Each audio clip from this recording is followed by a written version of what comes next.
Hey, welcome back to Roll Move Repeat. I am Sean. I'm Mandy. And I'm the Sean who got a red card in the World Cup final today, and I've been For ejected from the shame. podcast. I was not expecting that. That's amazing. And there he goes off the screen. Get back here, will you? Uh-huh. You're also out for next podcast Yep, too. yep. You're up for both. You're up for Sorry. both. Oh, He Did you guys just watch gets the up game? and walks off the screen. Sean. I got ejected. That was That's awesome. funny. That was I awesome. was trying to think. I had a different one planned for today, and then we Mm, were out in Boston and realized, like, oh wait, the final's today, and I was like, oh, I yeah. got to do something about the final. Yeah. So, So So, fun. all right. So, welcome and back. I've We derailed are Sean on. as Yeah, usual. you did. You totally derailed me. I'm like, I have to go back to my script over here. It's just I'm gonna totally look. off. Like, I can't concentrate on it. Anyways, again, welcome back to Roll Move Repeat. We are on episode 19 right now, and we're going to be talking about our top 10 that we've ranked for this year. Not games that we played this year, but our top 10s that we have played uh, all together. And these are the ones that, if you ask us, we will play all the time. So, before we begin, remember to like, subscribe, share, tell your friends, tell your family, tell that one family friend that, hey, I found this, I stumbled upon this, and you want to watch it because it's chaos and fun. And yes, we have a lot of fun doing this podcast. You'll see our postings that we do, and we literally try to be as chaotic as we can. We do have a minimal script, but at the same point, we like to keep it fresh and entertaining. So that's why you'll see us kind of banter and talk over each other. It's a lot of fun. So that being said, uh, let's get into it tonight. So what you're seeing is you're seeing a little bit of a different view tonight. You'll see us the three of us set in the corner, um, and Mandy's over next to me on that side. Sean's below me, and the reason we did this is because um, I didn't get any graphics set up for tonight because we kept everything very much a Secret. surprise. So none of us know what's on each other's top 10 lists. I But we have know, some suspicions. yeah, we have some suspicions, but I also Yeah. know there's going to be some like, wait a minute, how come that didn't make it? So that being said, we're not going to have any graphics tonight. It's just going to be us talking. We were going to try to bring the games on camera, but sometimes it didn't work, and we're not going to play that game with the graphics No. tonight. So um, tonight we're going to start with Mandy about her recently played. Hmm. So Mandy, what have you been playing recently? So I got to play the game Luthier, which I know both of you, I think, have been wanting to play. So I felt very privileged to get to try it first because Yeah, usually it you looks guys get to really try it first. interesting. Yeah, I saw it at It PAX East, and it looked really interesting. it is. It's really good. So anyway, let me get the designer is Dave Beck and Abe Burson. The artist is Vincent Dutrait, Guillaume Tavernier, and the publisher is Paverson Games. So I've just put a few notes. Great Euro game. It is very complex, right up there with Arc Nova and SETI. It gets a 3.8 complexity rating out of 5 on Board Game Geek. Damn. It was crazy. You're basically, I think maybe you both know this, but you're a luthier. You're a maker of instruments back in Western Europe during the time of like Beethoven, Mozart, and Bach. You have to decide how best to manage your time and your apprentices while trying to repair instruments, fulfill orders from patrons, and perform in the orchestra. The game, I thought this was fantastic, but the game, we played the regular version. It comes with a baton, like a conductor's baton, to point at things while you teach people. Like, that's literally the only reason. That And is if you get the so deluxe cool. edition, it is a real conductor's baton. Like, we That just had is like so cool. a like a flat cardboard thing, but the real one is a real. I kind of want that just for that. That's Um, fantastic. That is yeah, awesome. and then it's fantastic. This could easily become my favorites. It's I've only played it the 2 times, and my cousin brought it. He had just got it, so we had to and he got here at 7:30 or 8 at night, and we learned it until 11:30. I will say, I feel like the rule book could use a little improvement, they jumped around a lot and talked about things that you haven't actually learned about until way later in the rule book, but they don't say like you'll get to that later or anything like that. Like it kind of sounded like you were expected to know that already. So we kept jumping around being like, what was that? I don't even know what that is. Took a while for us to realize they're just saying things that we just don't know. We're like, we just got to keep going. It took a while. It was till like I think 11:30 at night was when we started the game, Ouch. and then we finished at 2:30 a.m. It Oh, was rough. And then we get up the next day, and I immediately was like, I want to play again because now I know how to play, and now I have a strategy. And before we were just, we were picking like game end cards, just whatever. I don't know what these are. Like, I don't know what they do. We'll figure it out later. Now I had a strategy and I knew how things worked. So the second game, still long, but it went much quicker. Setup was like 5 minutes, like it was fine. So it's it's definitely up there complexity wise on some of the ones that I absolutely love. So I think this could very well become one of my favorites. Hmm. It's not there yet, but this is my honorable mention. This right here this is your because Oh, honorable it was mention. Oh, this interesting. is okay. my honorable mention. I don't have any others. This is it. But So this I could just make your really liked top it and I 10 next debated. year. It This could. this could make your I need top to 10 next play year. it. I need to play a little bit more. It was a lot, and I feel like after that second game, I was like, I need to mentally decompress after that game. So I don't know. I don't know, but I could see it becoming a good. I think you'll both love it. It's really good. All So right. it's funny when you mentioned the designer Dave Beck. I was like, Yeah. wait, that name sounds familiar. So I looked Oh. it up while you started talking, and he designed Distilled, um, which Mm, is which I suspect might be on some of our top 10 lists. No, not could at Um, be. all. We all hate that game. so yeah, so it makes sense that you like that game, and that we might I like did it as not know well that. because yeah, Yeah. we like so yeah. Right when you said Yeah. it, I was like, Yeah. I know that name. I know that Oh, name. I really? know. Yep. I didn't Yep. recognize that name. That's I reckon. interesting. Yeah, Yeah. Yep. I recognize. I was like, wait, that name sounds familiar. Yep. Yeah. It's so good. So I think you guys should definitely play it. If you, I mean, I don't want to like push you to buy things, but if you buy it, you'll like it. You won't regret it. It'll be fine. And I can teach you with a baton. I can point at things. I'll just teach you. And then I you feel don't have like to read the rule book, which is I feel rough. like Sean needs to buy it just so Mandy can teach him with a baton. It's really fun. No, I because then it would be his baton and he gets to point at things. well, no, because I wouldn't Yeah. know how to play it. So you're gonna have to teach us. I So would need, yeah. I could see It her was getting fun. mad at me though. No, Sean, if you ask your one question that you ask me all the time, you better ask her so she can throw the baton at you. That's all I want. That's all I want. I'm not gonna ask the question to Mandy. It's only fun when I ask you. Really. Exactly. For the people, we'll save that question for later. We'll let everyone know that question It's later. Perfect. it's a running joke that I find hilarious, and Sean wants to punch me for every time I ask. I think I have once, but all right. Yeah. Uh, so actually, so why don't we go to Sean next about his game because I want to punch him. Sure. So my game recently played is Lord of the Rings: The Fellowship of the Ring trick taking game, designed by Brian Bornmuller. The artists are Elaine Ryan and Samuel R. Shimoto, and published by Asmodee. Now we've definitely talked about this game before, so I won't rehash the details of how to play like too much, other than like a really quick recap. It's a cooperative trick-taking game that follows the events of the first book of the Lord of the Rings trilogy, The Fellowship of the Ring. And actually, I got to say it. I should probably add that it very very dutifully follows the book, unlike the movies. So there are a couple chapters with Tom Bombadil. Um, so each round that you play, each character gets a character who's got specific goals that they need to be accomplished to complete, and everyone has to meet their goals to win the chapter and move on.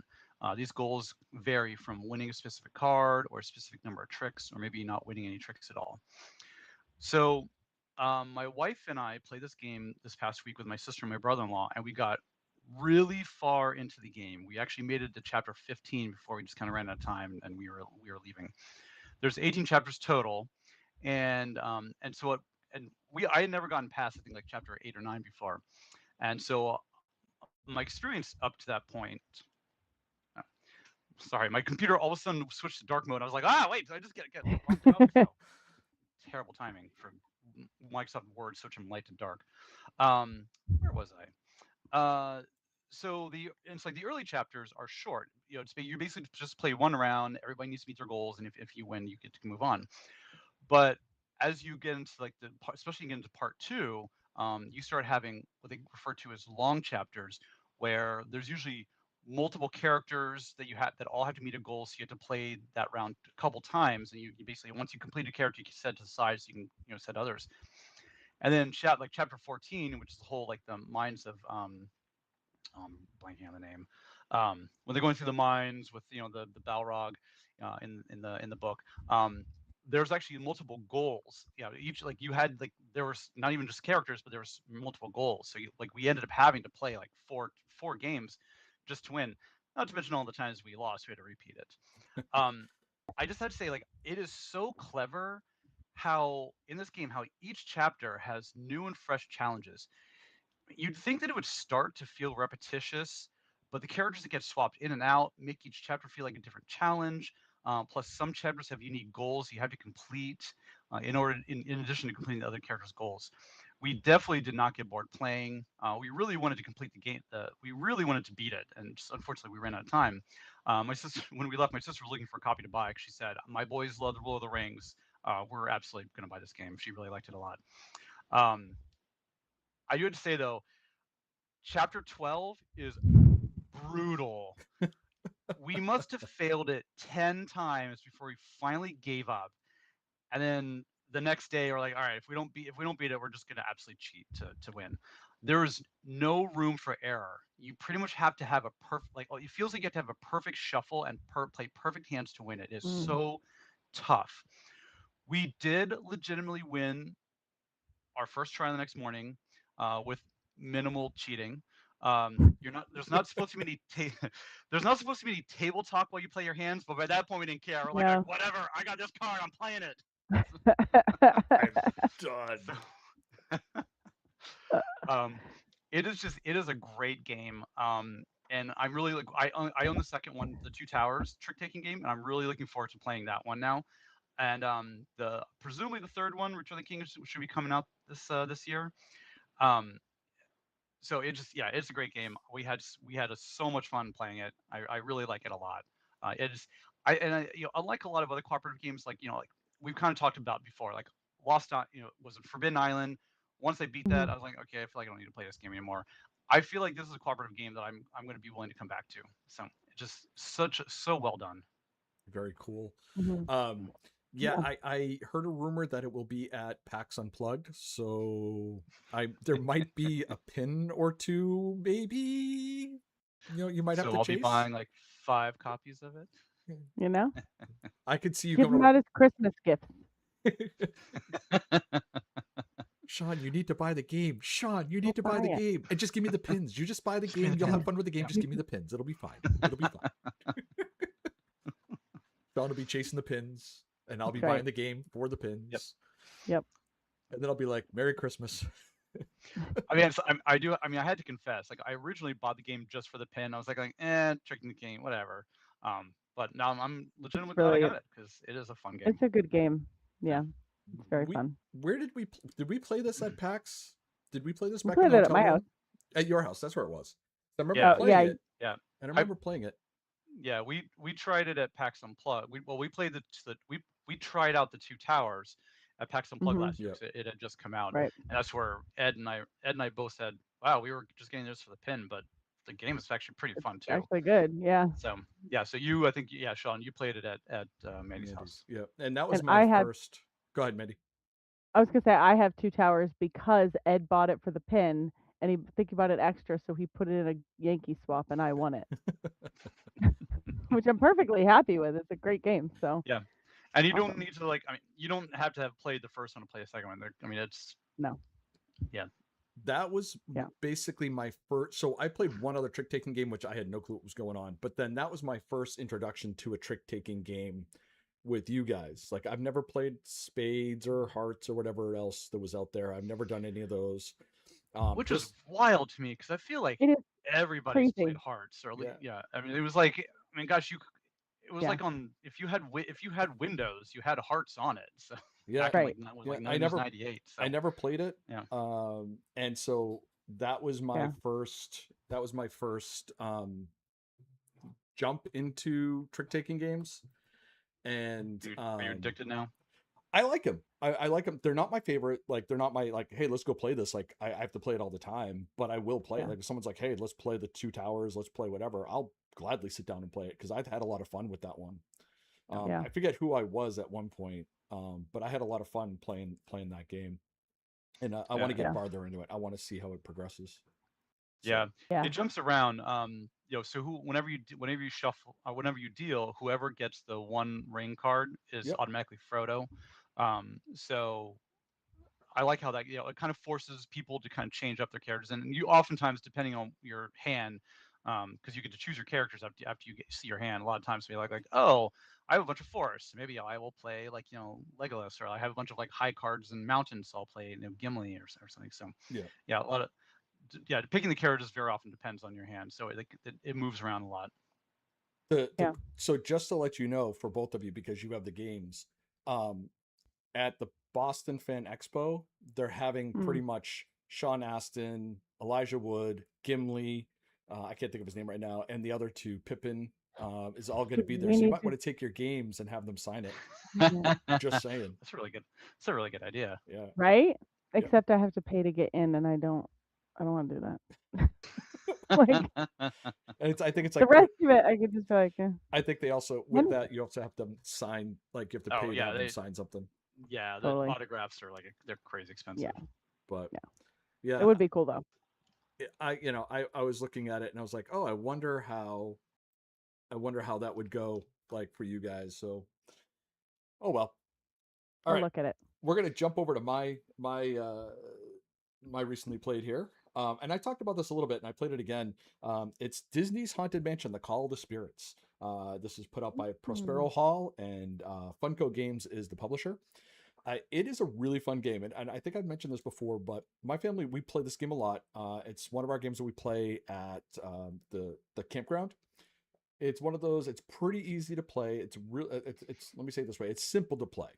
The aim of the game is to collect these ghosts that are from the haunted mansion, the dancing ghosts, the bride, um, oh my god, the graveyard ghosts, and it's like a set collection Yeah. of cards.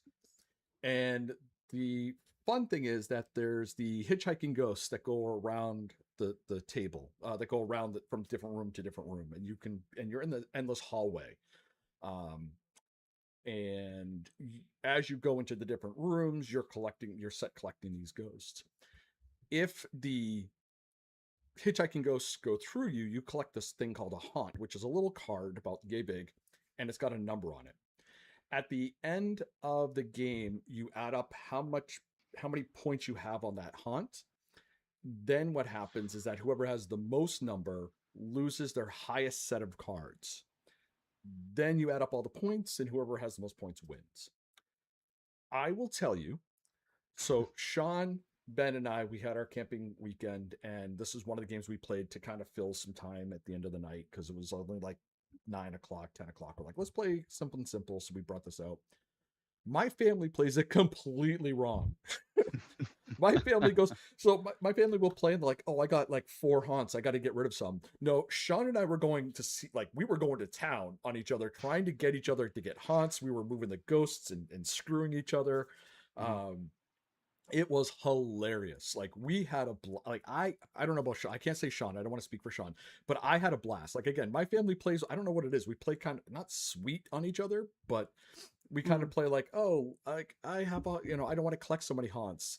And Sean and I were dueling. How many times did we duel twice? Was it twice?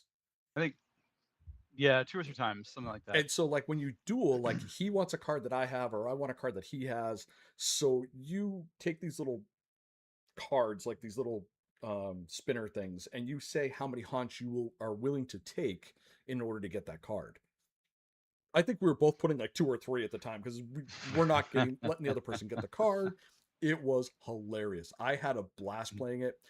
I will say it was one of my favorite games playing with the family, but playing with Sean and Ben brought it to a whole new level, and it was awesome. It was a really fun game. I think Um, your family's just afraid of the haunts, so yeah, they don't want to do any of it. Yeah. yeah. Because again, the more haunts you have, the more like I said, the more hunts you have, the likely it is that you'll have to remove your highest set of cards. Mm. And yeah, it was just I was so fun. I have to say, like I said, it was so fun. We thank you again, Sean, for playing. Ben, if you're listening, thank you. That was a blast. I had a blast playing it. I'm really excited to. I want to play it again. We did play So it with my family, but are you going to again, start going after your family members and dueling them? I started. They hated it. They just hated it. Oh, I'm betting you could just go just because they're so afraid to take Hans, they'll always choose 0 or 1. So you could probably go low numbers and just take all their best cards. Yep. Oh yeah. Oh yeah. yeah, Yeah. No, it was a lot of yeah. fun, and I am really excited to. I am really excited to play it again. And I'm really excited, Mandy. Once we get it back, once the season closes up, we'll bring it back, and I'll have to bring it over. It's actually Yeah. I think it's like a 6 or 7 player game, so It's you up can. there. We Yeah. actually either have it or used to have it. I don't remember if I sold it because we weren't playing it. Like I remember playing it once, and I think we're like, yeah, that was pretty good, but we just never brought it out. So we might have actually sold it. I can't Oh, remember. yeah, it's a Yeah, lot of I fun. don't. We might not have. It might be downstairs. I don't know. I have to go check. It was a lot of fun. Yeah, I Yeah. mean, if you have it, great. We'll come over and play it. If not, I'll bring it over and we'll definitely play it. Like I said, I think it's like a 6 or 7 player game. I can't remember. I think we just played the two of us, and so it just was like, No, you need No. at least 3 or You need 4. more. Yeah, you more. need Yeah. you need a few players. Yeah. yeah. All right. Hmm. So that was my recently played. Now we're going to jump right into our segment for the episode, which is the top 10 through 6. Now we have we're going to do our top 10. But we decided that to break this up into 2 episodes because we're going to be each talking about 5 games tonight, 10 through 6. Mhm. And what we want to do is discuss a little bit about the games that are on our list, as well as like why it's on our list. So what made us choose this game to be on our top 10? Because No. go ahead, Sean. But it's like, so with that in mind, I wanted to I thought we should start and talk about like what criteria we use to choose our games. I was gonna ask the same Yeah, thing. and Okay, I good. yeah, because like for me, for example, and I'll go ahead and start. So for me, my first criteria is I decided it had to be a game that I played at least 5 times. Um, Oh, I really liked Twilight Imperium, but I've only played it once, and so like I feel like it's not fair to put it's very fresh. Oh yeah, I can see. Yeah, yeah. Is that on your list?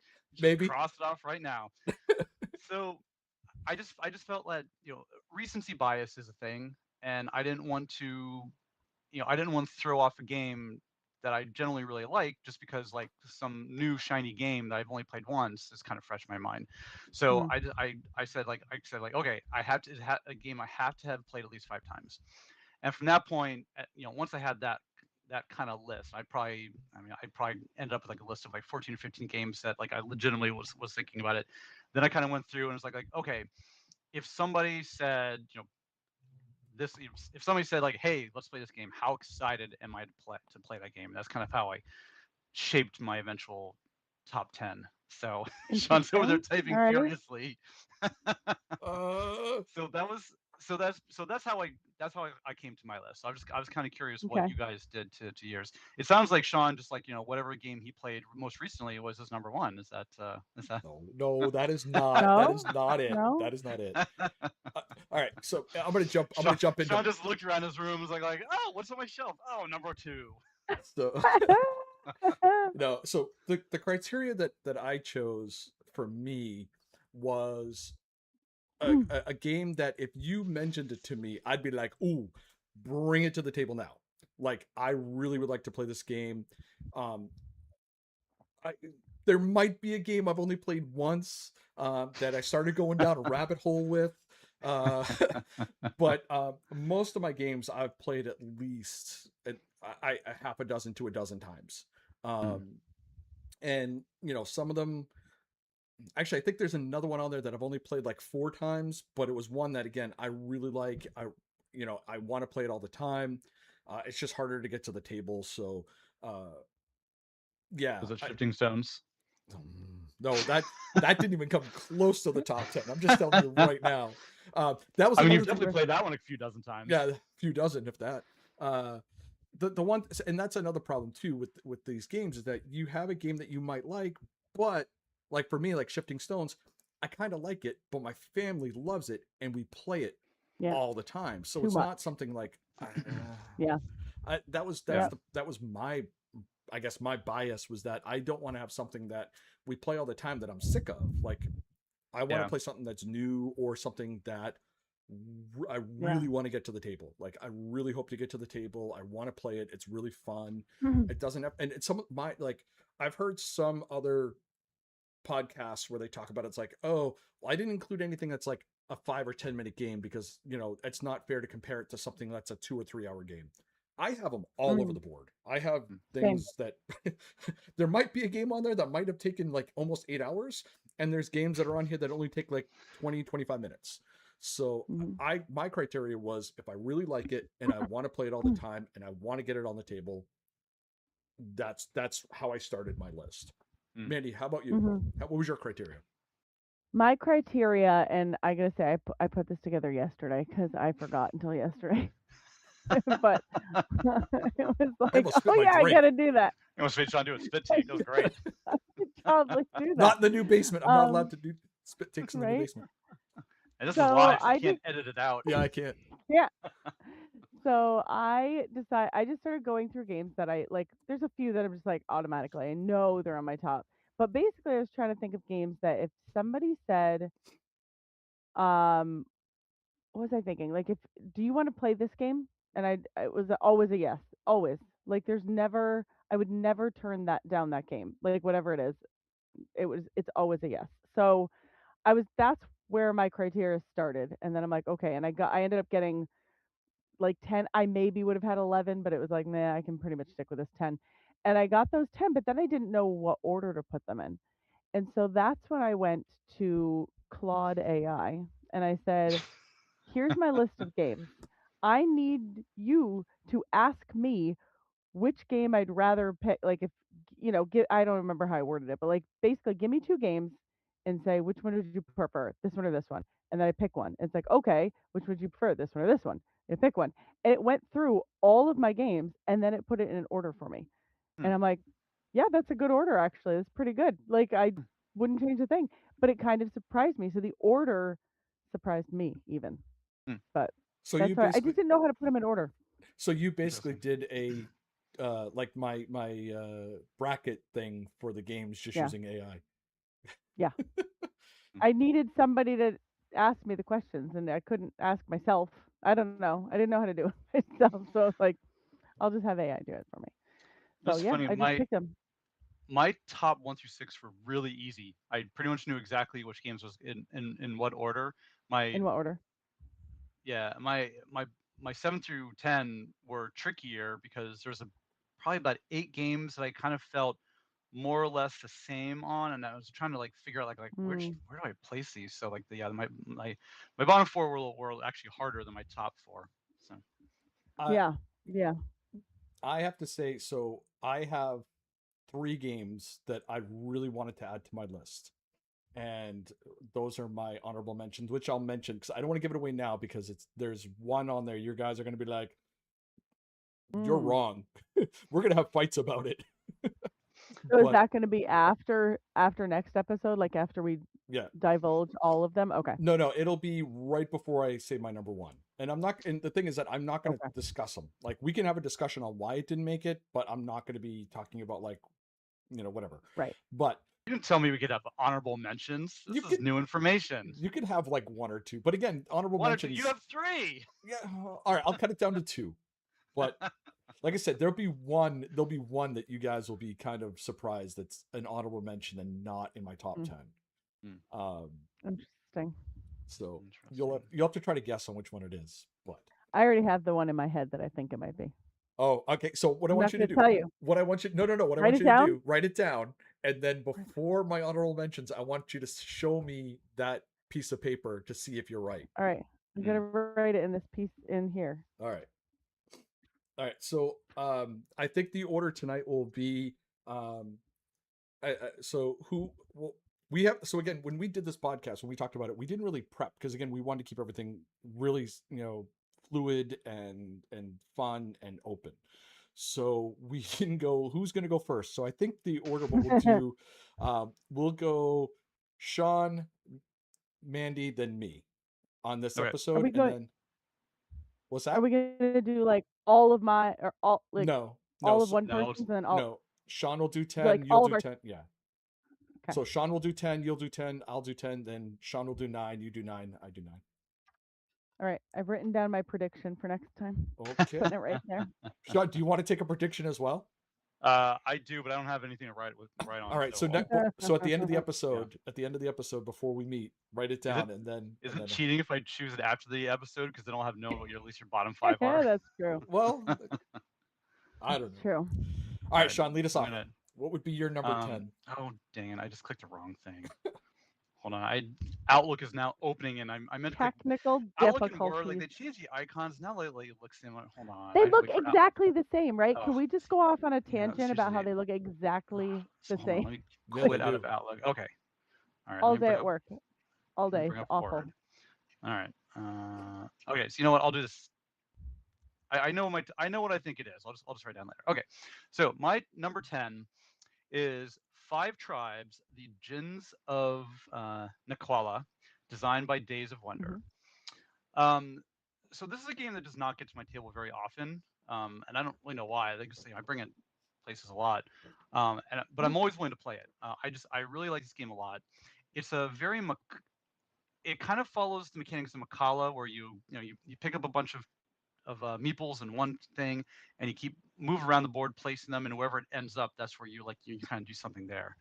And it's a very point salad game. I know point salad. Some people don't care for point salad games, but um, I really like this game. I don't often win. I feel like my wife usually kicks my butt at this game, but I really like the mechanics of trying to plan where to place that last meeple, and then the different trying to figure out okay, which of the point salad things do I want to try to go for.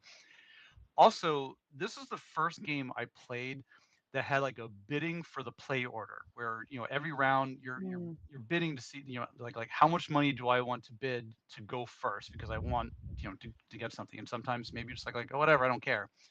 And I know it wasn't the first game to introduce that mechanic, but it was the first game I had that played it, and it was so unique to me at the time that I think it holds a special place in my heart as such. But yeah, 5 Tribes. I really like this game a lot, so that came in as my number 10. I'm gonna keep. So I figure we're talking about 15 games. I figured I'd keep all my segments short. There you go. I really like that game too. It's I've a never really good played one. it. I love. Oh, I've the never way played you it. place them are it's so cool. Actually, I don't want to give anything away, but I did consider this game for mine. I just don't own it, so I don't play it very often. But yeah, Sorry. Would it be one of your it's honorable good. mentions, maybe? It'd be an honorable mention. There you go. Throw it on there. Why not? We're just throwing them out, throwing honorable mentions all over the place. We're not throwing honorable. Here's my top 10 and my 26 honorable mentions. We're not. Guys. All right. So, Sean, we've never played this. I've never We've played never this. played it. I'm surprised. I've played it multiple times with you. I think I ask you to bring it over sometimes because I'm like that one where you put the things and the camels, and it's really good. And sometimes I just bring it over just because I hope that we'll play it, and I like this. I really like this one a lot. Yeah, I'll have to bring this over to teach you sometime, Sean. I think you'll like it. Yeah. Yeah, I can't wait. I really want to try it. It's something that I've seen a lot of times, and I really want to try it out. So yeah, bring it over. I can't wait. I also have one of the expansions for it, which adds a lot of cool features, which I have not cracked open yet, and I would love to get that off my shelf, my expansion shelf of shame. I have some of my shelf of shame right there behind me, so we'll have to get that off there. But yeah, bring it over and bring the expansion. We'll get that off your shelf of shame. Sure. All right, Mandy, what was your number 10? My number 10 is Root. Even though I don't play it very often. My number it made the list. It made the list. It made the list. Designer, did you do the designer stuff? Are we doing designer? Yeah, all we're the doing things? designer and just the Okay, publisher. I seriously must blank out when you guys talk because I don't hear it. And then I'm like, did you guys do it? She hears me, and Anyway. all she hears is the Charlie Brown thing. Designer is Cole Whirl. Artist is Kyle Farron, and the publisher is Leader Games. Yeah, I mean we've talked about Root a bunch. It's a asynchronous game. I love the artwork. I think it's stupendous. It's so fun, and I don't get to play it very often because I don't own it. But Sean here will bring it over sometimes and we'll play it. It's been a while. I feel like It we has, keep saying we're gonna play it and we yep, don't, and we play something else. But it has been a it's while, and really I good. have the latest expansion, which Yeah. I have the Oh, latest there it is. expansion which we need to There it play. is. You can. You don't have some weird background, so you can hold I up can show it things. up. We can't. You're gonna have to. The funny thing is, so again, as people know, my basement is being redone or has been redone, and I just unboxed one of the boxes, and this just happened to be one That of was the it. games that was in it. So that's why when you're That's a like, good "Oh, one. I have Root," I'm like, So "Wait, good. I just put that away." I have that one right here. Yeah, that one's really fun. I love it. Definitely need to play it more. So Yes, I yeah, I sounds like a remember plan. playing it on my. I think it was my first time ever playing. I played as the Erie, and I won. Like love the. I I won, love the Erie. and I only had one mess up the whole game. John taught it Wow. to me so well that I was like, "Oh, this is how you do it." Okay, and then I only had one mess up the whole game where I had to like, was it You had to reorg go or into turmoil. yeah, turmoil. That's what it Turmoil. was. Yeah. And I won on like the next one because I didn't have any turmoil except for like I think it was like 2 turns left in the game or something like that. I've I never won with the Erie. I can't. I feel like well then Josh started stealing them and playing as the Erie every time. And Yeah, then he won with the Erie. yeah. Josh is Like, forbidden from playing the Erie because right? He can't when he he keeps he, winning with he them. keeps winning with them. Yeah. Yeah. So we need to play it again and everyone has to maybe we should just do randomized rolls, you know? that would That'd Ooh, be be kind of yes. cool. interesting. Yeah. Yeah.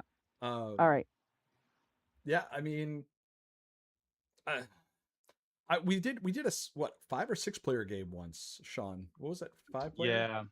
Yeah. Your campsite, we did a 5-player game. And it wasn't bad. It just took so It's long. it's it's tough because it's already kind of a long game, and then if people are playing it for the first time, which at least 2 people there were, it takes even longer, and then you add a 5th player. It's just, yeah. I feel like if I'm going to play a 5 or 6 player game, I want everybody to be familiar with the game Yeah. so that everybody Yep. so Mm. that everybody can kind of take their turns quickly.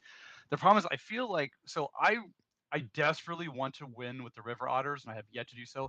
And I feel the River Otters work better with more players. Mhm. So I don't think I think they need it. I think you need to be playing with 5 or 6 players. So Mm. um, yeah, but I mean now I got the new expansion, so I got new shiny new factions to play. So next time we play, I'll just play with them.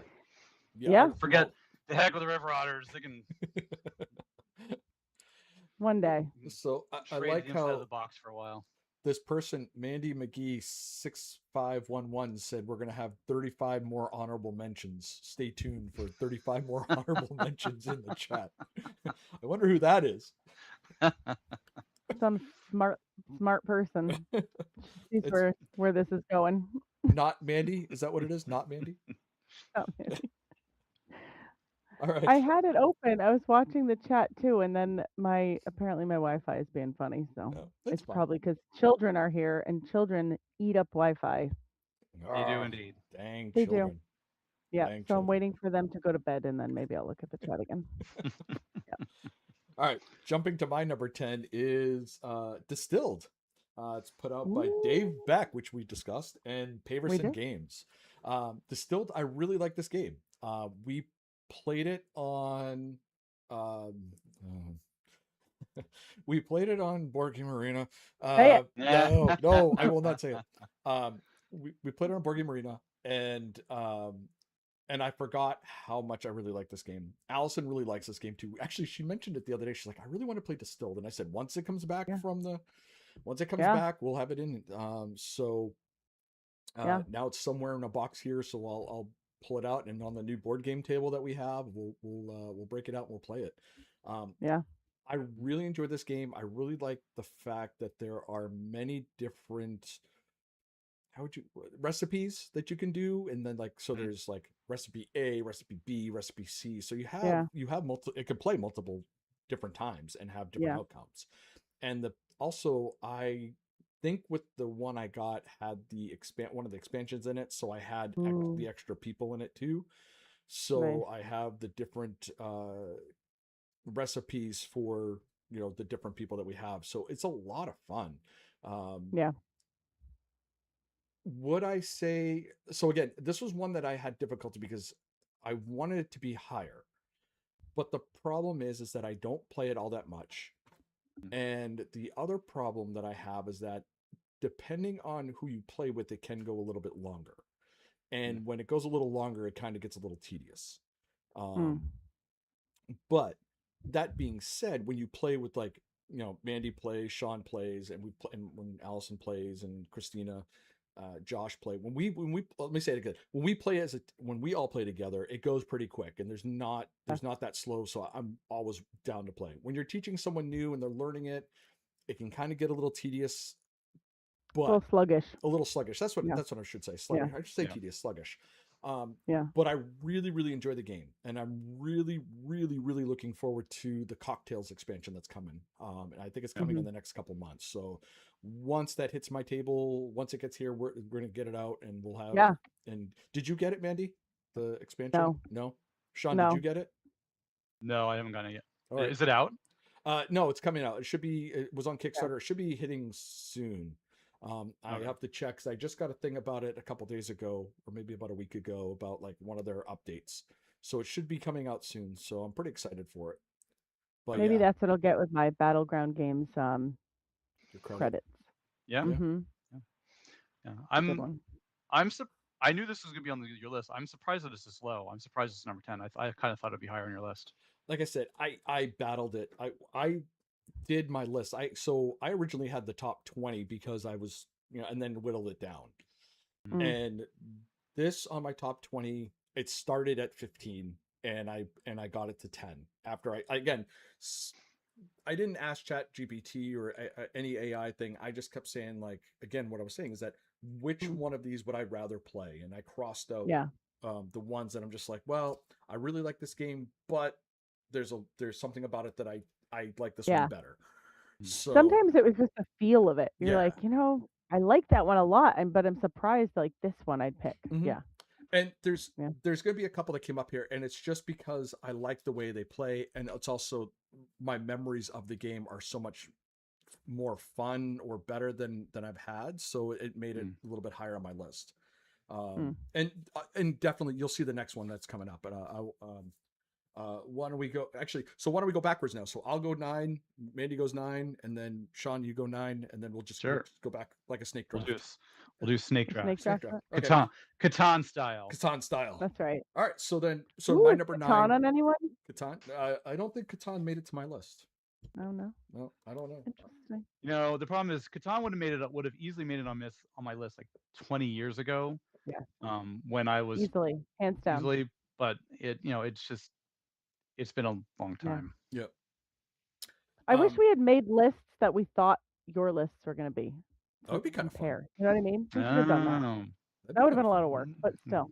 Could do that next year. Because I have games that I'm thinking like, oh, I wonder if this one's going to be on this list. And yeah, I don't know. Well, this one I know you're not going to think of that's going to be on my list because I've only mentioned it a few times, and it is Caution Signs by Scott Brady and Danielle Reynolds. And I am such a goofball and forgot to look up the publisher, which is, come on, computer, work with me here, Wacky Wizard Games.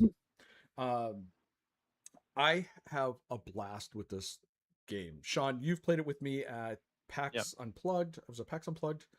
I think I did too. I think it was PAX East. PAX East, PAX Unplugged. It was a lot of fun. Is that the one you have a really funny picture of us playing it? Is that the one? I think so. That's the one. Yeah, it's the one where we're all drawing. Christina and Sean. Yeah. I was going like. Yeah. Yeah, you could draw something. Yeah. So you get so the way it works is that everyone gets 2 cards. One is like an adjective and the other one's like a noun. And it's like a dynamic cheetah or a sleeping robot or something, and you only have 20 seconds to draw this thing. Then what happens is there's one person at the table who's the guesser, and they have to guess out of all the drawings what each thing is. Now, the fun part about this is that there's 2 extra you draw 2 extra cards from each stack, so the nouns and the adjectives. and then you have to figure again. So now you have these extra ones, and so you might have a sleeping. I forget what it was. One of the ones. So actually, I'll tell you one of the ones I had.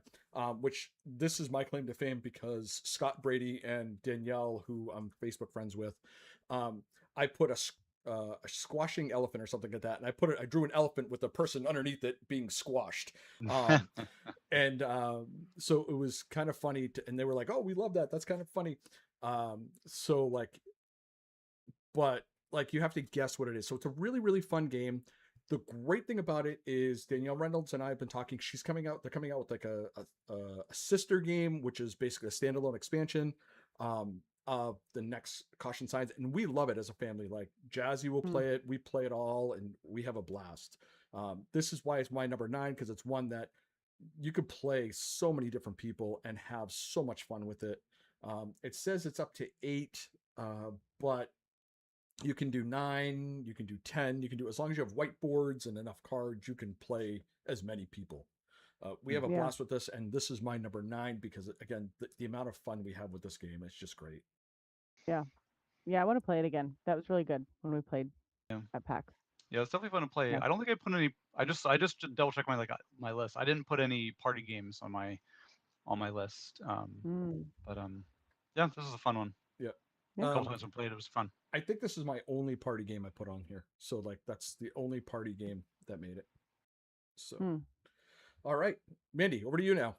Oh, me? I was Yep. thinking it was Sean for some reason. No, Okay. he goes Uh, last and then first. you just last. Okay. My number 9 was Roll for the Galaxy. Oh, nice. Yeah. Ah. Designer is Wei Hua Hung and Thomas Lehman. Artist is Martin Hoffman, Claus Stefan, and Miko Suzuki. And the publisher is Rio Grande Games. Yeah, Roll for the Galaxy. I don't own it. Maybe this is why I'm picking all these games. I don't own some of them because then it's like I don't overplay them. I'm just realizing I'm like some of them I do own. But yeah, it's just a really fun game. I swear, just the for like what my kids would say, the ASMR of it. You get like a Yahtzee cup of dice, right? You get like this little cup, but you have so many dice in there, or you eventually get so many dice in there, and they're all different colors, and they're just the right size, and it just feels really good. And the game is good too, but that's really that's what I like about it. It's a cup of dice that you just get to shake around. It's very satisfying, but you're supposed to be building this tableau of different, I think they're space stations or no planets, and I forgot what the other thing is supposed to be. But then you put like dice in certain planets and things like that. They move around, and you get points depending on how you move them and what color dice you use to move them. So it's there's some strategy to it, and it's not like overly complicated, but it's kind of a medium complicated game. I think there's Race for the Galaxy, which Mhm. came out I think before this. I've never played that, but that one I hear is just cards. I'm not sure how that works, but I really like Roll for the Galaxy because I love the dice. So I know Sean, you would like love this. So much dice. Well, I mean, I've played You this. have I it, don't played you? it. Yeah, I own it. I played it a lot. Yeah, it's been well documented on this podcast. I don't love dice rolling games, but this one I don't really categorize. It's different, Yeah, it's different because I mean, you may not necessarily roll the stuff that you want. But there's a good chance somebody else will do something. yeah. There's a lot of ways to kind of manipulate the dice to do what you want. So you're not, yeah, it's not a game where you're just like I need to roll a bunch of 6s or I'm out. Oh, I rolled 1s as usual. So it's not one Right, of those. So right. yeah, I like this game. Funny enough, this game would have been in consideration for my top 10 list, except Hmm. apparently I've only played it 4 times. Oh Oh, wow. So just missed the cut. so it's out. This It is was out. out. Yep. Did Right. not meet the Maybe qualifications. maybe it becomes one of our honorable mentions. Possibly, maybe if I played again, Will you? possibly it'll be on the list next year. We'll see. Oh, you guys, getting a headache. This is going to be fun for the next two Oh, podcasts. yeah. Great. Yep. Oh man. I love Uh, this game. it's My good, friend right? Chris was the one that had it. No, was it Chris? No, Jonathan had it, and he let me borrow it. And Alice and I played it a couple times. And at that point, I had to go out and get it. And again, Sean, like you said, it's one of those things where you might roll, and what you're like, oh, I really want to do this, but I have enough for this. Because the way it plays out is that everyone chooses an An action action. to do, and then everyone Mm. gets to do that action. You maybe something like, I want to say, I forget what it was, is I want to like invest in, I forget what it was. I haven't played it in a while. Yeah. I want to invest in something, but I have more to build, and Sean might do the invest action. So I'm like, oh, I can do that because, whatever. So yeah, it does. It's not so Yeah. much a dice game that you were talking about, where if you roll really bad, Right. you're messed up. Like the game's, It's not Yahtzee. yeah. Yeah. It's not Yahtzee. But yeah, so I do like this game. I do like this game a lot, Yeah. and I do have it somewhere in a box, which hopefully will be uncovered soon, and then we'll be playing Mm, lots of games, lots of games. But all the yeah, games all the in the games. new basement. Yep, in the new basement. Yep. All right, Sean, what is your number 9? My number 9, and I feel like I have a sneeze coming on, which is very unfortunate. We're live today because we can't like pause Can't the edit it out. podcast. You're like, pause. Um, What if we so all sit very still? yeah. Pretend to pause. My number 9 is Alchemists, designed by Mm. Matis Kotri, Wow. and the publisher is Czech Games Edition. By the way, I only listed the designers. I just happen to remember that this game was designed by Czech Game Edition, so I might be frantically looking at the publishers like the last three because for some reason, I thought we were just doing designers. Anyway, uh, so Alchemist is definitely a very unique game in my collection. Um, and it's a very enjoyable take on kind of deduction games where that aren't just you aren't just trying to identify a murderer. There's 8 alchemy components which each have certain attributes that you don't know when the game starts. Each game is different, and it uses an app to determine what they are. And each player is mixing these components to create potions and use the results to deduct what each component is. And the thing is, I think one of the things that really struck me about this game is that it could have just stopped there. It could have just been Yeah. like, hey, there's these, you just got to figure out all these things do, and it's just a race to identify which one. And it probably would have been a fine game and probably ultimately forgettable. But I love that once you were reasonably certain about a component, then you go on to publish your results in this alchemy university, and you can win grants, and then others can debunk your results. There's like this whole aspect of the game that's like you're basically these professors, and you're Mm-hmm. researching, and you're trying to like that part of the game just makes it so cool. Clearly this game was designed by folks who attended grad school. Uh, one of my one of my favorite parts of the rule book is that when you go to publish your result, you have to pay, and it says, "What? You have to pay to publish results?" Yes, my friend. This is academia. I know I paraphrase that badly, but it's Right. basically Yep. yeah. It's fun. Um, yeah, we have so much fun playing this game. Christina is very good at deduction games. Mandy, you are as well. I feel like every time we play, the two of you are kind of battling The it out, two and of us then are like, we're like, and I feel like, I feel like poor Josh is like, yeah, I don't know. I don't know what yeah, any of these things are. Like, yeah. Because by the end of by turn 3, you have to publish something or you get some negative results, and usually by that point, yeah, like Christina and Mandy are very confident on one. I'm pretty yeah. confident on one, and Josh is just guessing. Just like, oh, okay, you think that? I'll probably go with that. Like, cause you can. It's kind of cool because you can totally guess. You can just be like, I don't know, I'm gonna just guess on this one and see if it comes out right. And Yeah, then it might make if other people don't know, they might just be like, they seem to know what they're talking about. I'll just yeah, guess as well. And like you could get people to like follow you into the abyss and yeah, not do anything worthwhile. But yeah, yeah. Christina and I talk about it every time we're like, I just want to determine all the things though. We don't want to publish things. I just want to Yeah. determine them all. Yeah. It's like so. I mean, because once somebody has published some results, you have the option of you can second and be like oh, I agree with it. I And so yeah, agree. and anytime Christina puts something out, I'm immediately like oh, that sounds Like, good. Yeah, I'll second that. I'm sure she's right. um, yeah. Interesting factoid about alchemists, Sean and Mandy. Would you believe that uh, Alchemist has a higher complexity rating on BGG than both Arc Nova and SETI? Really? Yeah. So okay, Uh, I haven't played this game. yeah. Okay, I'm gonna I look don't think you played it. I haven't played this game. So, but what is the complexity rating? So Arc Nova and SETI, they're both like I think like Arc Nova was like a 3.8 and SETI was maybe a 3.82, I think, or maybe or a 3.81. They're around 3.8.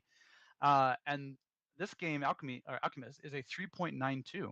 Wow. It's actually Wow. tied. It's got the same complexity rating as the first edition of Gloomhaven.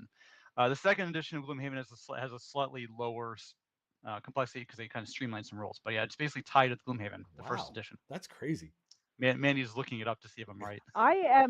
Well, I'm doing a little research now because I'm like, that is crazy. I know. 3.92? That is Because I looked nuts. at, like I How kind of do how do they determine these things? I so I want went to to know. look at it, and like I was just I just went to get the designer information. I happened to look at Right. the complexity. I was like, 3.0. That seems really high, higher than I thought. And I was like, I wonder what Yeah. SETI is. Whoa, it's lower. I wonder Argnona. Whoa, it's lower. And yeah, so I put those in my notes because I was like, oh, Sean and Mandy are going to be very interested in That is this. I'm really interested. That is fascinating. I'm gonna have Yeah, to. I'm coming over. We're playing it. yeah, we need to have Yeah. you over. Yeah, you, me, Christina, and Mandy. We'll Yeah. leave poor Josh out of it. Um, yeah, Poor it guy. is a very cool game. I like it a lot. Yeah. Josh doesn't like the game. Yeah. I think he likes it fine. I just don't think he's very good at it. You I don't know, think he understands the whole deduction thing. It's a lot of deducing. Yeah, gotcha. I think he struggles to I figure don't out think them, which it's not his strong suit. It's yeah. fine. All He right. excels at other things. Josh's strong suit it is well established that Josh's strong suit is rolling dice, and he is Rolling dice fantastic at rolling dice. and I ending wish a I had game quickly to make everyone else lose. yeah, that Really too. good at that. And enraging everyone else. Yes. Yep. Clank. He gets in. He gets out. Yep. Damn it. All right. Yeah. So Sean, bring us over to number 8. Oh now. right, yeah, I'm going to the next one. Oh yeah, That's right. okay. I don't have the publish for this because I didn't. Oh, My number 8 is Sagrada, designed Nice. by Adrian Adamescu and Daryl Andrews. And I don't have the publisher. If somebody wants to look it up for me, I'll try to look up my other two while it's on my You said turn. Sagrada? I'll look it up. Sagrada, yeah. I'll look it up. So, I mean, I think probably most people listening to this podcast are probably familiar with the Sagrada space. It's been out for a few years. I mean, it's a legacy version. They're already on their second edition. Like the second edition, actually, the second edition's got new artwork and it looks beautiful. Yeah. Publishers Floodgate Games. Oh, thank you. Oh yeah, that's familiar. Yeah. Um, so I think my favorite part of Sagrada is the final rounds when everyone is desperate for one or two specific colors or numbers, Yeah. and like the cries of That's joy fun. when someone gets a perfect die and they need it, True. or the groans of anguish, and they're like, okay, fine, I'm just had to take this crappy die and just throw it away. That's like my favorite Someone part. Like takes that. it. Yeah, Like you need the one and someone else takes it. You're like, no, yeah. the one thing I needed. Because when the game Yeah. starts, like everybody, it kind of doesn't matter what you pick. It's like you know, it's like oh, okay, sure, I'll take this, and Yeah. satisfy like this green color that I need here, or the number. But yeah, there's those final rounds where it's like oh my gosh, I really Rough. need that blue 6. No, Mandy just took the blue 6. I need why Mandy? Um, And it's fun when you don't have anything. You don't need the blue 6, but you're like, no, you needed it, so thought I'd and take it. and we just discussed how I don't really like typical dice rolling games, but this is not a typical dice rolling game. No. You roll dice and that's what you're putting on your board, but it doesn't really matter. You can generally, for the most part, if the die that you really want isn't available, you can generally pick something else and figure out where it can go instead. I mean, part of the Yeah. agonizing fun is just figuring out where to put a die that you get stuck with that doesn't exactly line up where you want to. I've just had so much fun playing this game over the years. I even got my mother to play this game once, and she won. Nice. Yeah, Nice. and she doesn't Yeah, usually that's play good. board games, but she even had fun playing this game. So, yeah, it's one of those like it's like a great gateway game. I mean, it's a game that people who are not really into board games, I feel you can catch Yeah. on pretty quickly. It's pretty easy to explain. Like, Yeah. hey, here's how it works, and like I've had people who are like aren't necessarily gamers kind of like get into it and figure things out pretty quickly. So Nice. Yeah. yeah, I like this one a lot. I do, My and number 8. I I do too. saw they released the second edition of it, and Allison's like, we don't need it. I'm like, no, we don't. But look how pretty it No, is. We but don't we need it. could have Like it. I yes, I know we don't need it, but look how pretty it is. Yes, it's pretty, but we don't need it. I'm like, yes, I know, Mhm. but But um, I really do like this game. It is like you said, it is an actual really fun game. You're the one that taught it to me, mm, and Me too. I have a blast. Um, it was funny because I thought when I learned it from you, I forgot the rule that on the bottom of that sheet where it has the pips on the bottom of the sheet, little I thought dots. Yeah. that little dots, I thought that was only just how hard or easy it was. I didn't realize that's how many of those little glass beads you get as well. Oh yeah. Oh yeah. So Yeah. I was making it really hard on myself because I'm like, I'll take the 6 and I only get 3 glass beads. Oh And then all of a sudden, like I was reading the instruction manual and I was like, oh man, like I yeah. totally been hurting myself. But yeah, it's a really fun game. And, I appreciate you teaching it to me. And it was so Yeah. fun. I don't even know if it made it my list. Oh man, I don't even know if that made my list. I think it did. How dare you? I don't know. I'll have to take a look. I can't remember what's on my 1 through 5 right now because I only just got my 6 here. So, Mm, all right, So that's my number 8, Sagrada. Back all to right, you, Mandy. nice. Mandy. Back to me. So it's funny that you mentioned Alchemist. And while my Oh. number 8 is not Alchemist, it's not very far off, which is what the research I was just doing on Board Game Geek. Hmm. It is Clue Master Detective. I grew up playing this game and I still love it. Love it. Its designer is unknown because it's just too old. And I'm actually surprised they had an artist. It's Tim Hildebrandt. The publisher, I mean, there's been multiple publishers, but like two big ones, Hasbro and Parker Brothers. But there's others too. So, I mean, if you don't know Clue, you should just look it up because it's Clue, and everyone knows. You go around rooms, and you try to deduce who did it. Um, Clue Master Detective is the one we had growing up in our family, and it was just more people, more rooms, more weapons. Like that's all it was. It was just the kind of like the expansion, I guess. But so that's the one I have now. I love it. I love deducing things, and so when you said Alchemist, I'm like, woo, like I love it. I love Alchemist. I love Clue Master Detective. I mean, it's to the point where I went out and bought sheets of graph paper so that I could write things of like for Clue Master Detective. I could like X things out and stuff. So I love it. I love a good deducing game. But yeah, and the only difference with this and regular Clue is like on the on the little spaces you move around in between rooms.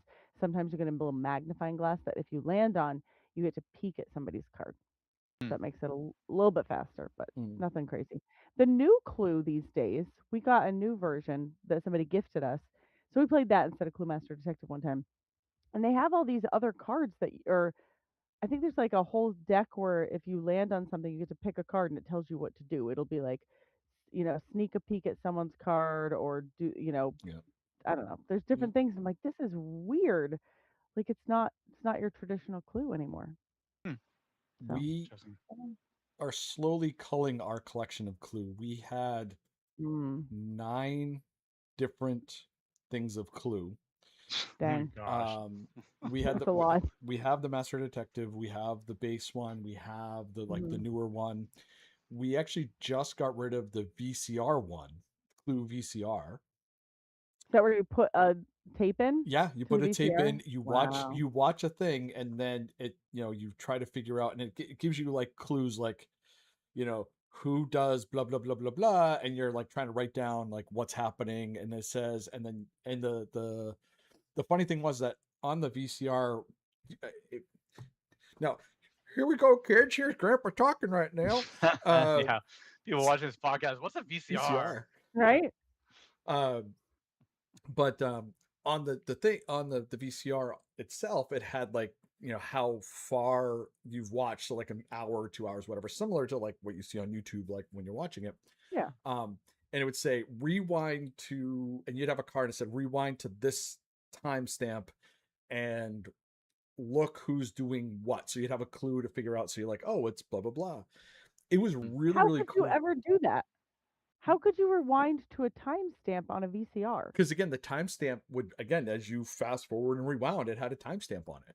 So if you On started the it from the beginning, it would be 000, and then you would fast forward right. to whatever. And there was, and if depending on which version you were playing, there was like a red, blue, or Yeah. green cards would be who was the murderer, or the one that off to Mr. Body or whatever.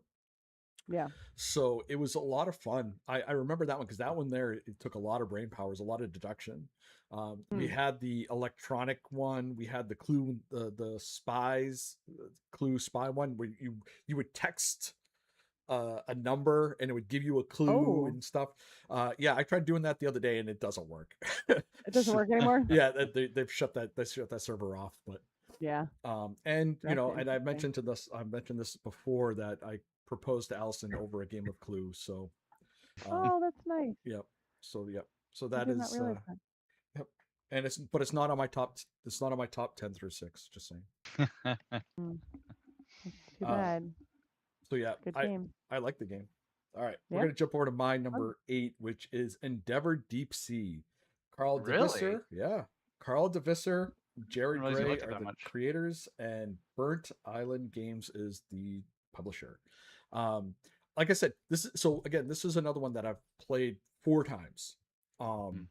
So it would not meet my criteria. It would not meet your Mm-mm. criteria. Maybe next year, what we need to do is come up with our criteria all together, so Right. that way we all have the We all same just. thing. I kind of like this haphazard whatever. Very chaotic. Mhm.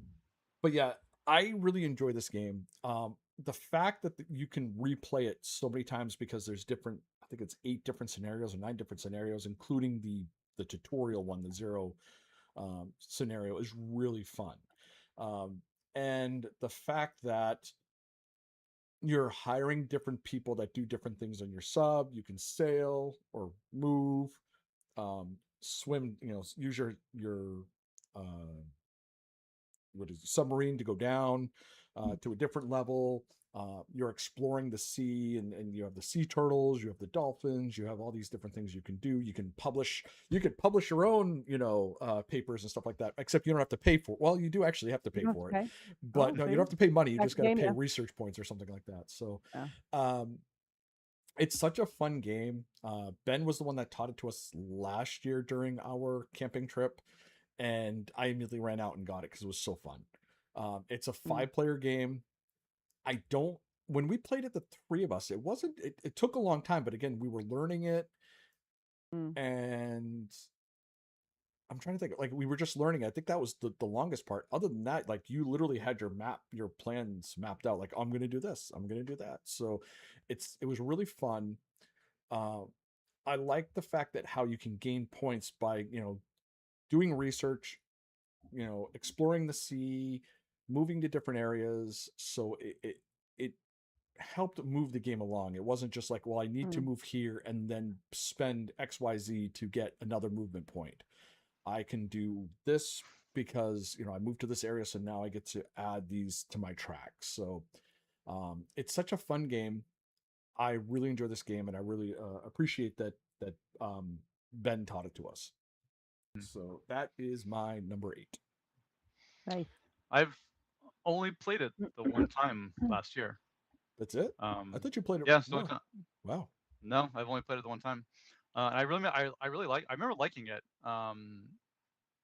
I think I think like you then basically raced off to get a copy, so I was like, well, I don't have to buy myself. I don't have to buy a copy then because Sean's got it. Yeah. But I know, yeah, we just haven't had a chance to play it yet. So Yep. no, Mm. we'll have to remedy that sometime Yep. soon. Come on over. Maybe Sean it's Con. Sean Con. Sean Con. Yeah, Oh, Mandy's Sean Con, reading my brain. yeah, Whenever that is. Sean Con, which I'm beginning to think is never gonna happen. It will happen. Never I gonna happen. promise. I will. It's supposed to happen in April. Well, yeah, but we had the camper delivered Mayor. and everything else. So, Yeah. and then now the basement. So now that's Yeah. done. Now we just got to finish cleaning it up and setting it up. And we'll be ready to go. Excuses. We can have Sean Con between the 3 families. We'll just have it here, just the 3 families. Then we'll have the bigger one later. There we go. All right, jumping to my number 7 on my list here. Sean's gonna roll his eyes when I say this one. Oh God. He's because already rolling it. he's already rolling his eyes because it is a game that I've only played once, and it made my number 7. It is Dang. Twilight Imperium 4th edition. Oh, okay. That's that's actually not the game I thought you were gonna say. Oh, okay. Dane Beltrami, Corey Knizia, and Christian Peterson are the creators, and Fantasy Flight Games is the publisher. We played this once. It took us 7 hours and 52, 53 Oh my God. minutes. Yeah, Um, almost 8 hours. almost 8 hours. And that time was us actually playing the game. So I set up a timer, and Mhm. anytime we took a break to, take a stretch break, Eat. use the restroom, eat, do whatever, I would pause the timer Go and to bed. go to. We didn't go to bed. Uh, we almost played it again, but we needed to sleep. But it was such a fun game. And it's one of those that, like I said, I've heard before that once you play it, you're going to start going down a rabbit hole because you're going to want to play it again because it's a lot of fun. Mm. Um, I'm going to take Sean's words here and say that um, it did not feel like 7 hours, 8 hours of a game. Yeah, Um, I really didn't. it moved really quick. It's the points ramp up really quickly. So again, you start off, with 1 or 2 points here, but by, turn whatever, all of a sudden you're at turn 8 and you're like, "Ooh, crud, I can finish the game on the next turn." Or you're at like 7 points and I can get 3 points on the next turn and end it really quick. Mhm. So it's a really, really fun As game. I did. Yes, yeah, yeah, yeah, and now I'm angry. Um, My but flagship of kamikaze clones coming the coming clone for your fleet. that I had to escape really quickly. Um, uh, Ethan, if you're listening, thank you for bringing this to the camping trip. It was really fun. Um, I have to, like I said, it was such a fun game. Learning the game was so great. I think the great thing about this game and about our group is that we all will watch videos before we play. So we were not going into this game blind. We didn't have to have one person explain everything to us. We all watched different videos on how to play, and it was a lot of fun. And we were able to pick it up. There was still some rule finagling that we had to look up, and we were playing the base game. But I Mm. have to say, it was so much fun. It was so much fun. Sean, Sean, um, you I know, can't I can't wait to play them again and come after you with no, no, you're not allowed to play the clones anymore. Not happening. Um, but yeah, so the really cool aspect or the interesting part of it is the fact of the um what do you call it, the diplomacy. Once everything starts unlocking and you're fighting over, what the laws and edicts that are happening throughout the galaxy. um this is going to hurt. It's basically, how do you want to hurt the person that's going to hurt this the most? Do you really want to hurt them, or do you really want to, like, be a little nicer to them? Especially if they have a war son that can just obliterate half your planets. So um but yeah, no, it was such a fun game. I am really glad we got to play it. And again, I started to go down the rabbit hole of reading about how different factions play and stuff like that. So I'm this is my number 7, and I'm pretty excited for it. I was pretty happy Hmm. with it. And again, I only played it once, and I can't wait to play it again. But taking 8 hours, it's It's hard. not one that's going to get to the table very, very often. yeah. Especially No. not with my family. My family would never get it to the table. It's it's very likely that it will make it to my top 10 list, but it might take it might take a while Might take if four I'm being years or might five take five 4 years. years. 5 years so you can get it 5 times. All right, Nice. Mandy, over to you. Kick it over to number 7. Hey, number 7 is Villainous. Ooh. Uh, Hmm. it is the designer is Aaron. I feel like I should know how to pronounce that word. Denow, Prospero Hall, and Brian Kirk. Unknown artist. I think it's just that it's Disney, so they just all their own art. Mm-hmm. So like, there's not really a Yeah, specific artist. It's Disney, I makes guess. sense. And the publisher is Ravensburger. Yeah. So I mean, we've talked about villainous on here before, I believe, but it's basically like everyone gets their own villain to be, and everybody's win condition is completely separate and different from everybody else's. So you kind of really have to pay attention to what other people are doing, and if they're close to winning, it's hard to tell sometimes. Um, and you can kind of try to set them back by fading them. But it's a really good game. We recently played, right? I think Sean, when you came, did you guys come over and we played with you guys? I Somebody brought came over and we I played. brought it a while Did you back. bring it? Yeah, I think Yeah, we we played it somewhat recently. yeah we did. that might have been the other Sean. I think it was, yeah, I think it was Lento. I think where you guys came over and we played it. We were like, what should we play? And we're like, we haven't played Villainous in a long time. Let's play that. Yeah, so I think with like Ed and It might have been with Ed. Christina. Yeah. I don't know. But yeah, it was really fun. We hadn't played it in a Mhm. while and it was good. And we have enough expansions between us that we can play like any of the villains. It's great. Right. And it's kind of fun to pick which one you want to be. Like, because there's the whole locking mechanism on some and not others. And I unfortunately always seem to pick one of the ones that locks, and it's really hard. Well, it's because you're determined to win as Ursula, and Ursula seems to be near impossible to win with. She's so hard. I was so close that time. That last time I was Yep. really, really close. Yep. But yeah, she's hard. I think one of Yeah. the things that I appreciate about Villainous is that it made asynchronous game playing um, like something that you could quite literally buy a target. Yep. Yep. Kind of up until then, like leader games was kind of like the leader, you could say, Mhm. in asynchronous games with vast Crystal Caverns and then Root True. and but it was very much kind of like more of a niche style of game Yeah. that really only kind of more hardcore board gamers would play. It wasn't something that, like I said, you would see at Target. Yeah. So I really appreciate that they did that. Yeah, it was a very clever idea as you playing as the villains, the very well known Yeah. Disney villains. So Yeah. Yeah. yeah, Allison refuses to play with me anymore because she wanted to win. She always plays Maleficent. It's her favorite Disney character of all time, and she wanted to. So she kept playing as, and she would never win. So I said, "Listen, I'll play as Maleficent. Let me see how bad it is, and then we'll go from there." And I You forget won, who she didn't you? played as, and I won as Maleficent. She's like, "I'm never playing this game again, ever. Nope. Never. I mean, I have all the expansions. I have them all. Candy, Can't play the it. King Candy, and everything else, and I never get it to the table because she won't play them with me anymore. Right. But actually, the only one I don't have is the one with Syndrome, which I'm gonna get soon. But yeah, it's such a fun game. Yeah. I It will is. totally play that game anytime anybody asks because, So like Sean fun. said, it's the asynchronous aspect of it where each villain is trying to change their outcome is so fun. Mhm. Mhm. I mean, you Yeah. have yeah, It's very good. I mean, and like you said, you have, and Mandy, you said you had so many different villains. Like you have Ursula, you have Maleficent, you have King John or Prince John, Yep.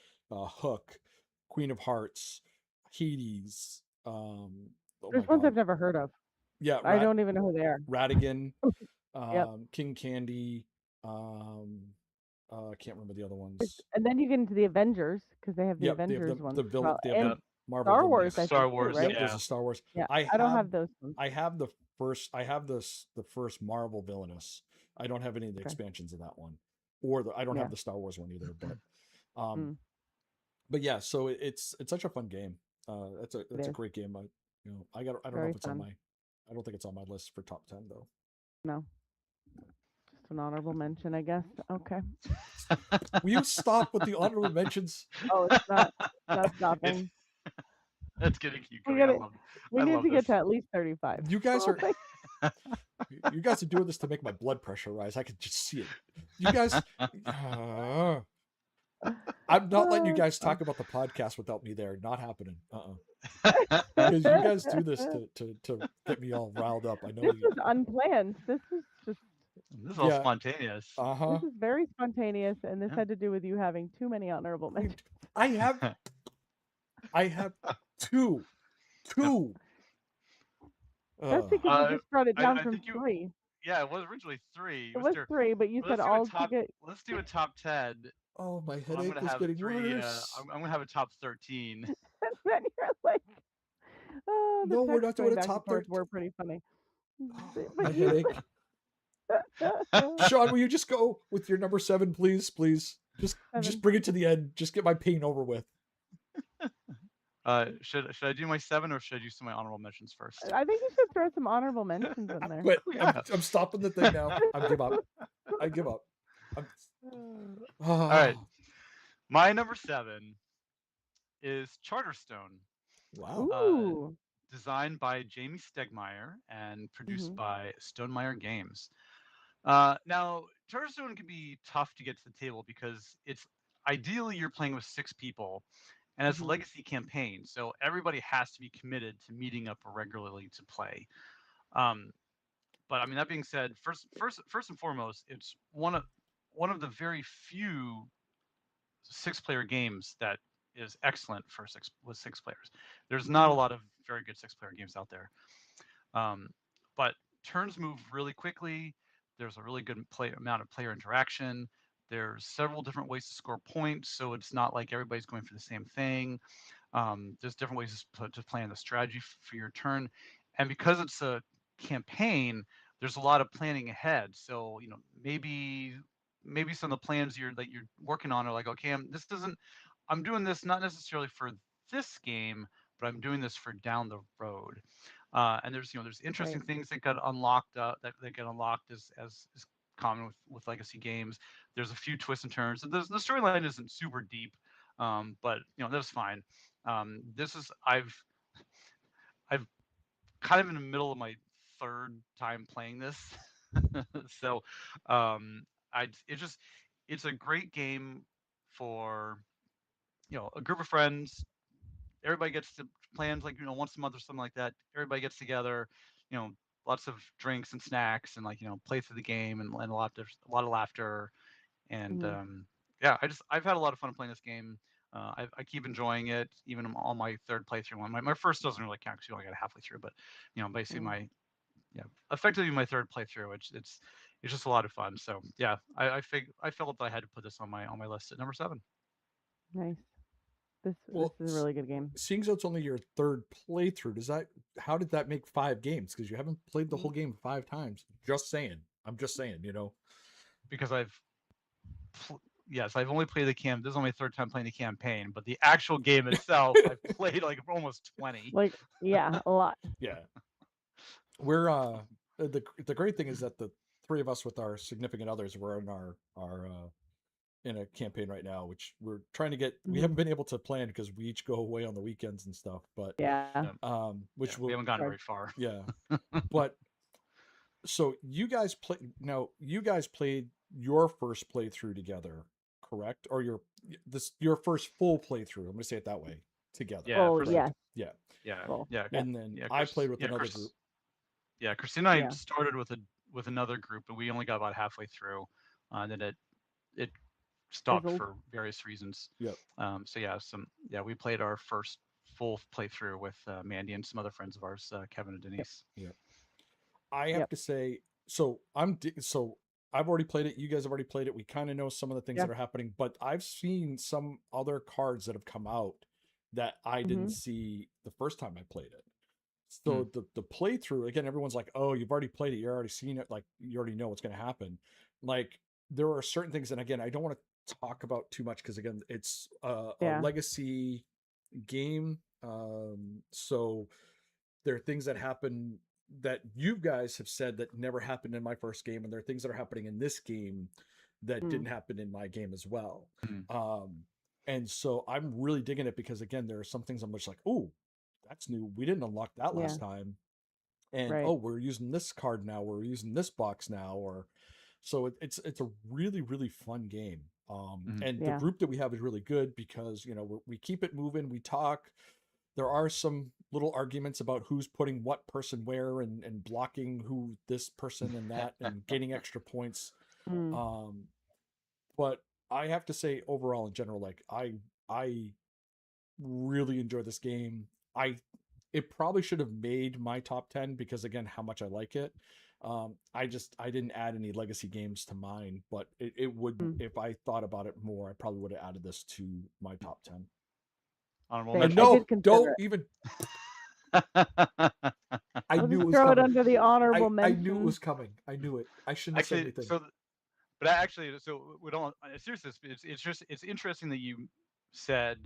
It's interesting that you said you didn't play any legacy games because I thought for sure that I don't know if you want me to say there's another game that I thought for sure was going to be on your list because you cannot stop talking about it. But now I know it's not because you said you didn't play legacy games on your list. Which game? King's Dilemma. Oh yeah, no, that didn't make it.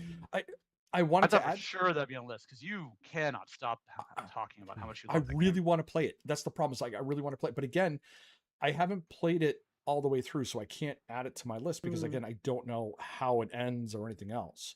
That's We fair. are so Yeah. it's something, and I got the new Queen's Dilemma too, and I have them both. They're both boxed. They haven't been touched. I want to play it. We need to find a good. group that's good at arguing and not taking things personal, but at the same point having fun playing it. So I know that Yeah. the three of us would totally play this game. We just need to find Mm. two more because again, it's up to 5 players. And from what I've read, and again, we started playing it, Sean, with 5 players, and we had a blast with it. Mm.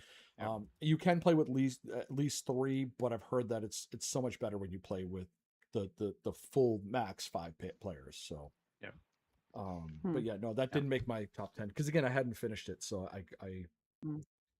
Yeah. That's Had to fair. be left out. had to be left out this time. No honorable mentions.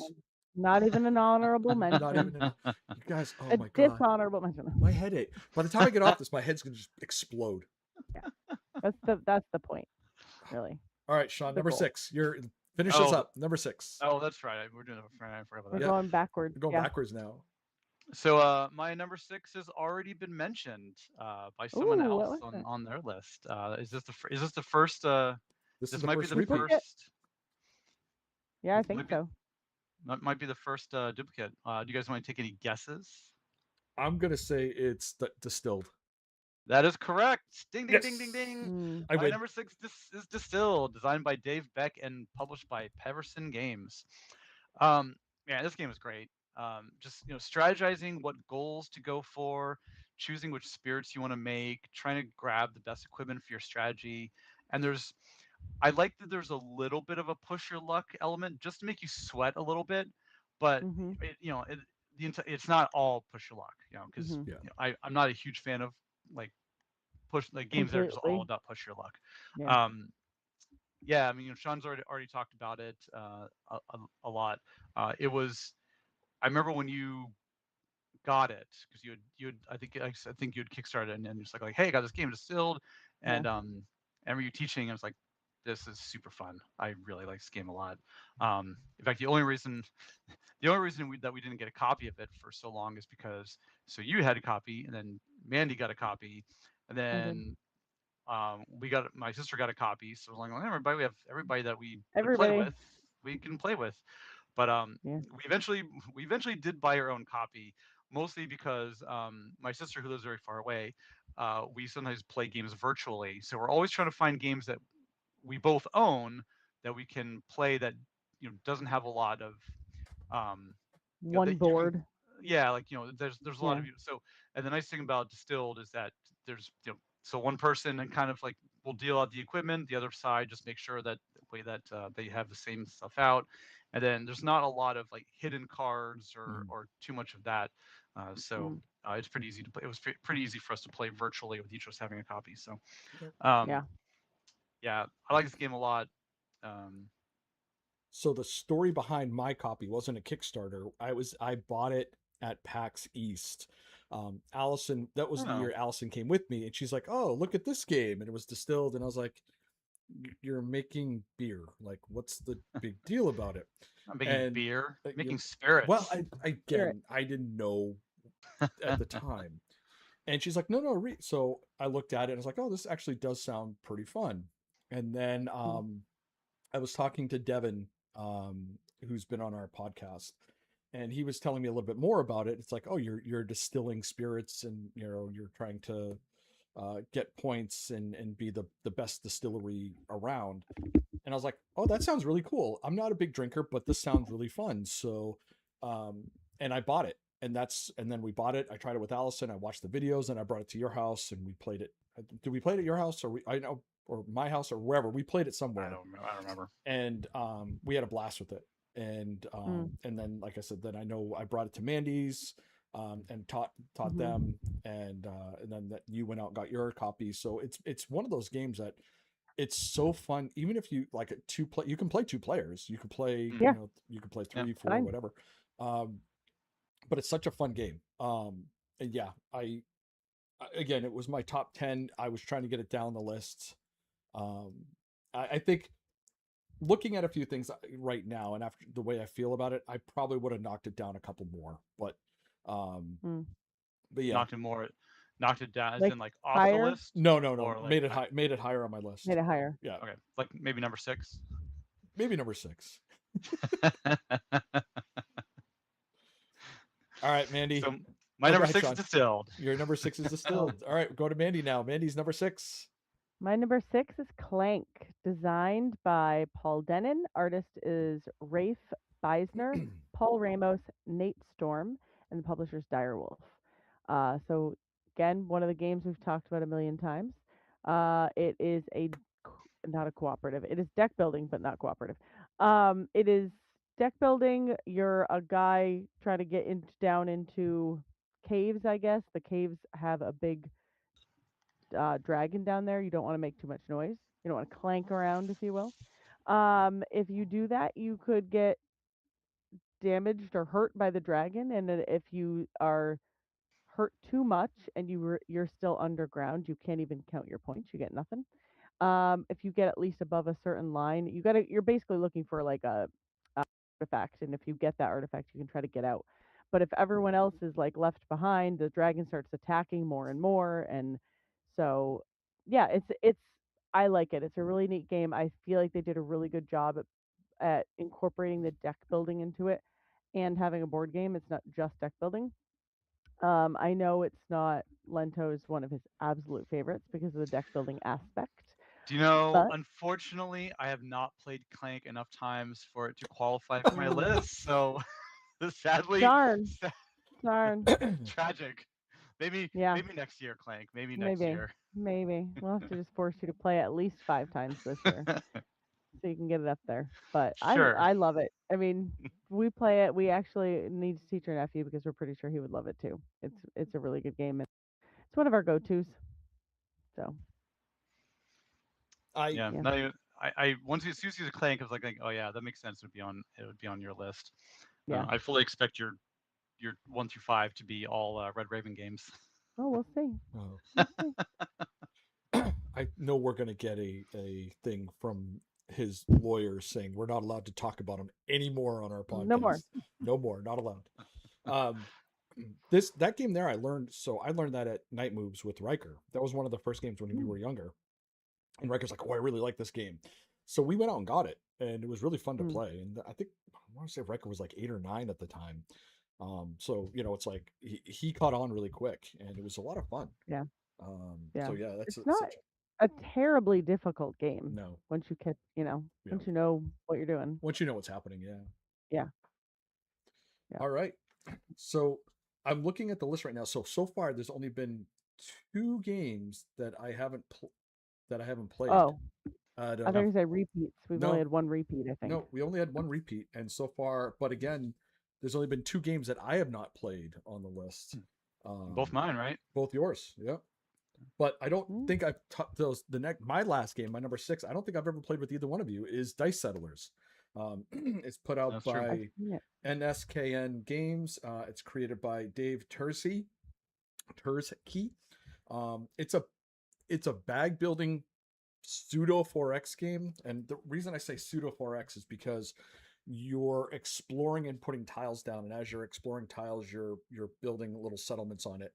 Um, and so the way it works is that you start off with a certain amount of dice in your bag, and each dice has something like exploration, uh, battling, uh, resources and stuff like that. So you're rolling these, you're collecting these resources and dice, and then with it, there are certain cards that are put out, and you have there's certain, like, so each card has a certain color, and then what you do is the replayability on this is great because each card you're putting out, you're like, I'm going to put this card, this card, this card, this card from this color, this color, this color, and you can actually randomize it. Wherever else there's actually ones in the book you can actually follow, so it kind of gels a little bit. But if you want to make it kind of a little chaotic, and so things don't fully match up, and yet now you have to play it a little more strategic, you can do that too. And what you're doing, again, like I said, it's a bag building game, so you're building these, you're collecting more dice, you're spending actions. So I'm only allowed to spend 2 actions, spending the amount of dice with those certain actions on it. So if I have 3 explore, what I'm going to do is I'm going to spend these 3 explore, I draw 3 tiles, I choose one of the 3, and I get to put it down and then place one of my settlements on it. Then what happens is that if anybody else is touching it, so like if, say, the 3 of us are playing and one of Mandy's settlements is touching, she can put hers on there. But if Sean, if you're not anywhere near there, you can't put your settlement on there. So then I get to then put my other settlement on it, my second one. However, it's got to come from a certain, like, ones that I already have. So I have to pay attention to what I'm putting my settlements on, because I might run out. And then if there's a tile I really, really want, because it gives me a bonus, I won't have that settlement to put down. And then if I have more settlements, then I actually can put, I forget what it's called. It's like a really big thing, so that I take it over and no one else can take it back from me. So then I get this bonus so it's a really, really fun game. Like I said, it's one that I got it for Allison. It was on Kickstarter. I got it for Allison. The funny thing was that everyone got these, everyone that got it had big complaints because the pieces were all very similar, or some of them were really big, some of them were really small, and they didn't fit right on the tile. So like you were fighting over these things. So the company, NSKN, had a reprint of things. So if you wanted to, you just send you paid for the shipping, and they sent you the good pieces for it, which was great. Like, they were really awesome about it, and really responsive. So, and it's been one of our games that, hasn't gotten to the table in a while, but it's one that if you want to play it, put it on the table. Let's go. I'll teach you how to play. It's so fun. Nice. It is so fun. So Fun. I've seen it. I've never played it. Yeah. Same. Yeah, I've heard it. I've seen it. But I haven't played it either. Yep. Well, no, the basement is pretty much done, so you guys can come on over and set it up on this table and get a game in. Perfect. So let's do it tomorrow. I think Better get them all done today. Time is it? It's only 10:45, so plenty of time. Well, I mean, I got some boxes to put away, but yeah, I mean, we could technically could. Just don't go in the living room right now, because there's a bunch of boxes from the storage unit we brought back. But yeah, so thank you everyone for joining us. I'm going to do final thoughts. I think this was a good episode. I really enjoy. I can't wait to see what your 5 through 1 is. We're not going to talk about honorable mentions because my head's that's for next episode. Did you see there's more chat? Thanks for tuning in. More Mandy McGee 651 mentioned, thanks for tuning in. More honorable mentions next time. You guys, Sean, before the podcast we were talking about how chaotic we really weren't. Now I don't even know what to say. I wonder who that is. Must be a new fan. Must be a new weird fan. Right? It says the number one top fan right now. That's what it's listing as right now. Yeah. That sounds that checks out. I like that person already. Yeah.